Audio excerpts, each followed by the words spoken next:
ओम नमो भगवते वासुदेवाय नमो नमः। आज अध्याय। इस अध्याय में विदुर जी प्रश्न करते हैं मैत्रेय जी से, जो भी उनके मन में होते हैं। इससे पूर्व अध्याय में मैत्रेय जी ने उन्हें उपदेश दिया था। तो विदुर जी कहते हैं कि मुझे यह सुनकर बहुत ही अच्छा लगा, मेरा मन अति प्रसन्न हुआ, किंतु मेरे मन में और भी प्रश्न हैं जिनका उत्तर केवल आप ही दे सकते हैं। तो वह मैत्रेय जी से प्रश्न करते हैं कि भगवान जो हैं वह लीला करते ही क्यों हैं? उन्हें क्या आवश्यकता है मनुष्य का रूप धारण करके यहाँ आने की और इतने कष्ट सहने की? क्योंकि जब मनुष्य रूप में वह यहाँ आते हैं तो जैसे कर्म होते हैं उसके अनुसार हमें दंड भोगने पड़ते हैं, नहीं तो दुख तो मनुष्य जीवन में लिखे ही है। तो उनको क्या जरूरत है दुख झेलने की? वह तो परमात्मा है, वह कौन सी इच्छाएं पूर्ण करने आ रहे हैं, वह किस प्रकार की कामनाएं रख रहे हैं, वह तो उनका मन तो भरा हुआ है। जैसे एक बालक होता है, उसकी चलो समझते हैं कि उसे खेलना है तो उसकी इच्छाएं हैं, किंतु उनकी क्या इच्छाएं हैं, वह तो खिलौने बनाने वाले हैं। तो इस प्रकार मैत्रेय जी फिर आगे वर्णन करते हैं। वह कहते हैं कि जो प्रभु हैं वैसे तो वो अनंत हैं, उनके गुण अनंत हैं, उनकी लीला अनंत है, लेकिन फिर भी वो मनुष्य रूप धारण करते हैं। परंतु इसका मतलब यह नहीं कि उन्हें दुख भोगने पड़ रहे हैं। इस चीज को वह समझाते हैं एक एग्जाम्पल से, जो वो कहते हैं कि मानो पानी है, उसमें चंद्रमा की परछाई पड़ रही है। अब पानी को जब तुम हिला दो तो इसका मतलब यह तो नहीं है कि चंद्रमा हिलने लग जाएगा, वो चंद्रमा की परछाई हिलेगी। ऐसे ही भगवान हैं, जो मनुष्य रूप में अगर अवतार ले रहे हैं तो यदि उनको दुख भोगने पड़ रहे हैं तो असली तो परमात्मा आत्मा है। मनुष्य में भी ऐसे ही है, यह जो दुख मनुष्य भोग रहा है ये मनुष्य भोग रहा है, ना कि उसकी आत्मा। आत्मा क्योंकि परमात्मा से मिलन में है, इस वजह से।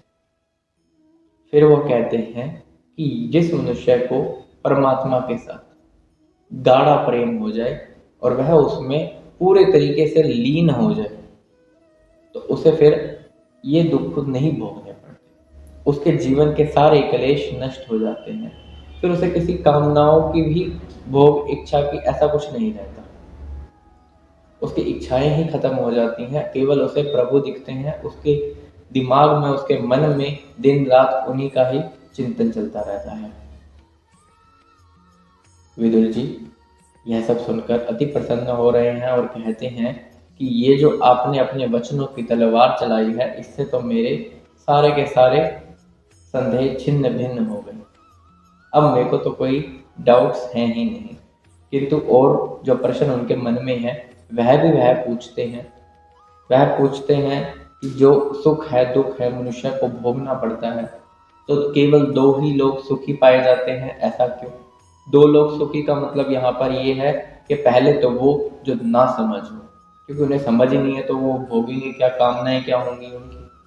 और दूसरे वो जो कि बुद्धि से इस माया में नहीं रमते और भगवान से गाढ़ा प्रेम करके लीन हो जाते हैं। वो दो लोग यही सुखी हैं और कोई सुखी नहीं है। तो ऐसा क्यों, इसका कारण पूछते हैं।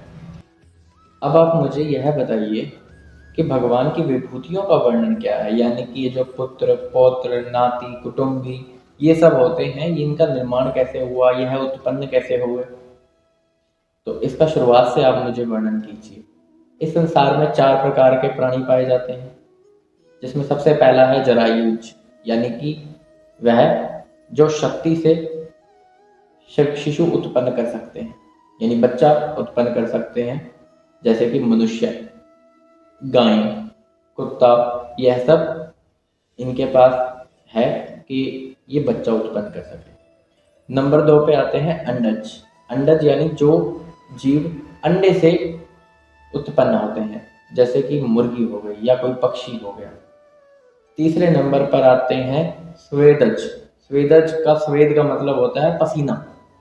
पसीना जब काफी समय तक एक जगह लगा रहे तो उसकी जड़ से गोल गोल कीड़े उत्पन्न हो जाते हैं और उन कीड़ों को स्वेदज बोलते हैं। और एक उद्देज, उद्देज का मतलब है वृक्षा योनि, जो वृक्ष है ये योनि कैसे बनी। तो 4 प्रकार की ये जो वर्णन किए गए हैं यहाँ पर, ये कैसे उत्पन्न हुए, आप इसका वर्णन कीजिए। विदुर जी पूछ रहे हैं कि भगवान ने जो ब्रह्मा, शंकर, महेश इनके साथ लीलाएं की हैं, इसका भी वर्णन आप मुझे कीजिए। यदि कोई नीच वर्ण का पुरुष और उच्च वर्ण की स्त्री का विवाह होता है और उनसे जो संतान उत्पन्न होती है, तो उनके कितने प्रकार होते हैं, उसका भी वर्णन कीजिए। वह पूछते हैं कि यदि भगवान को ही प्रसन्न करना हो तो उसका क्या तरीका है। वह कहते हैं कि यदि ज्ञान, भक्ति और वैराग्य इनकी प्राप्ति चाहिए तो यह अपने आप तो नहीं होती, लेकिन जब यह होती है तो यह किस कारण से होती है, इसका कब पता लगता है। तो मैत्रेय ऋषि, कृपया करके मैं आपसे इन प्रश्नों का उत्तर चाहता हूँ, आप मुझे इन प्रश्नों का उत्तर दीजिए। मैत्रेय जी इन प्रश्नों से बहुत प्रसन्न हैं, वह भगवान का चिंतन अपने मन में करते हैं और उन्हें शत शत नमन करके इनका उत्तर देना शुरू करते हैं, जिसका वर्णन अगले अध्यायों में होगा।